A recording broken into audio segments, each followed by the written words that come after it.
Hey, everybody, my name is Will Martin, and we're going to talk about Biden's nursing home staffing proposal, which was recently released. So, CMS, which is the Centers for Medicare and Medicaid Services, recently released their long awaited staffing proposal for nursing homes on September 6th. And it's not good news for pretty much all of us. A while ago, President Biden stated he would address our nation's nursing home crisis by creating a minimum staffing standard to ensure basic care and services would be readily available for more than a million nursing home residents in the United States. Now, there's hardly a person in this country who isn't in some way connected with the current state of our nursing homes. Nurses, physicians, and pretty much everyone in the healthcare industry believed that there was finally going to be some long awaited standards for nursing home staffing. In addition to what I see every day in the emergency department, I witness many of my own patients through the wound clinic who have fallen victim to the current conditions in our nursing homes and our rehabilitation centers. Patients there who are simply there just for post-hospital rehab to get their strength back are often left unattended and without assistance for their basic needs due to poor staffing levels. Or maybe just antipathy amongst some of the staff. I don't know. But the result of it is, obviously, worsening pressure ulcers, diabetic ulcers, infections that result in more hospitalizations, amputations, and sometimes death.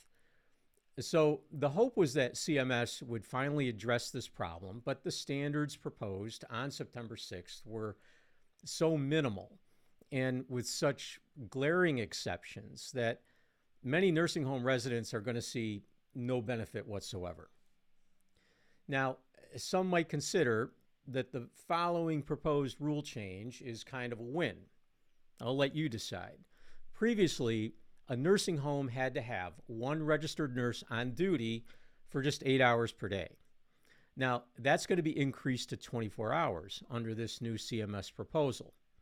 But think about it, it's just one RN for an entire nursing home. Now, clearly, having an RN on site 24 hours a day, it might help with recognition of problems before they become too severe. But, honestly, who knows? I mean, let's be honest, there's only so much that one RN can do. Now, here's the real kicker. When it comes to total staffing levels, the CMS proposes that nursing homes only be required to provide 3 hours of staff time per resident per day.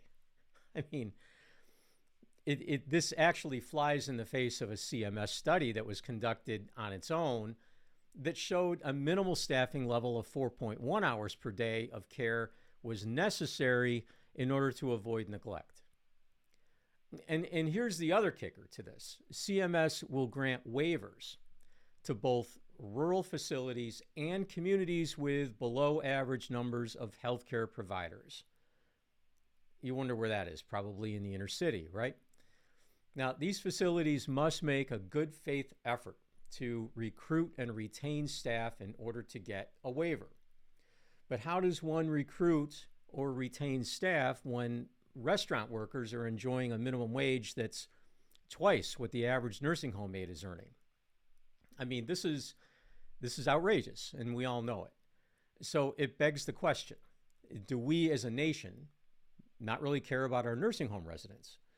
I mean, just to clarify, nursing home resident does not necessarily mean elderly. Many residents of nursing homes are young and they require care that goes way beyond what a family can provide at home. And, in case you're living in denial, you're growing older yourself. And believe me, you're never more than a minute of bad luck away from needing 24-hour-a-day care as a result of whatever, motor vehicle accident, even a slip on a banana peel. I mean, trust me, I see it every day. Another interesting recent development in the nursing home industry is the purchasing of nursing homes by private equity groups. Now, could that be because they see tremendous profit in the nursing home industry? I mean, they're probably not buying nursing homes because of some charitable cause. So let's just review a couple of issues that I've encountered with my own patients who are very unfortunate enough to reside in a nursing home. One patient of mine has swallowing difficulties and requires pureed food, which should be offered to him in a small spoon, just a little bit at a time. What my patient tells me is that the nurse or the aide or whoever it is that comes to the bedside to feed that person comes with this large Toomey syringe. The syringe sucks up the pureed food and it's injected as one large bolus into his mouth. Since he can't swallow, but just a little at a time, he chokes and coughs. Then, apparently per policy, the aide then immediately states, oh, you're unable to swallow, and stops the feeding immediately, takes the food away, and that's it. Dinner's over. Another patient of mine was forced to lay in his feces for over 12 hours each day simply because he was told that there weren't enough staff to change him and clean him. Yet he often saw staff on their phones laughing and conversing just outside his room. I mean, guess what, folks? You could be next. So, as usual, the problem seems to be a lack of money. And that's assuming that you can find people willing to do nursing home work for any amount of money. I mean, right now, we can't find registered nurses to work in our hospitals. And that's with offerings of reasonable wages, much better pay than what a nursing home typically offers. And then there's another looming problem. That's the home care problem. Home care agencies are closing down pretty much everywhere. And I'm still not sure why. At one time, home care was one way that an RN could leave the hospital world and get a little autonomy and a little bit of flexibility in their lives by doing home care visits. Now, I guess even the home care industry is no longer attractive to most nurses. I want to say this, though. I've met some nursing home aides who've come to the emergency department for back issues, usually lifting a patient or something like that. When I offer to remove them from work for a couple of days to kind of just help them recover from back strain, some will beg me not to do that. They often tell me that their patients are counting on them to be there. And if they aren't there, these few real dedicated nurses and aides are afraid of what might happen to their patients if they're not there. So I'll close with this.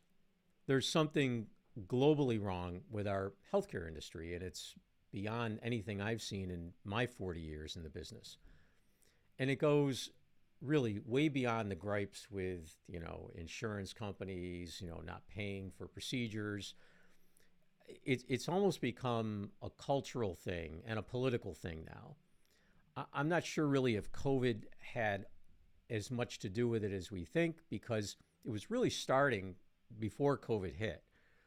But COVID, like so many patients on the edge, just made things a lot worse a little sooner for both patients and the industry. Meanwhile, billions of dollars are being sent overseas.